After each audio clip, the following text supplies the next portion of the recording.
పూజనీయం ప్రభాతవ్యకాయం ప్రకీర్తిప్రదాయం భజే బాలగాత్రం భజే పవిత్రం. అది రామాయణ మహాయుద్ధం భీకరంగా సాగుతోన్న తరుణం.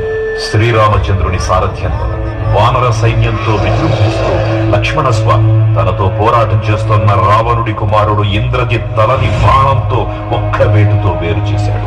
ఇంద్రజిత్ మరణ వార్త విన్న రావణుడు ఆవేశంతో ఊగిపోయాడు. ప్రతీకారం కోసం పాతాళ లోకాధిపతి తన సోదరుడు అయినటువంటి మహిరావణుడి సహకారం కోరాడు.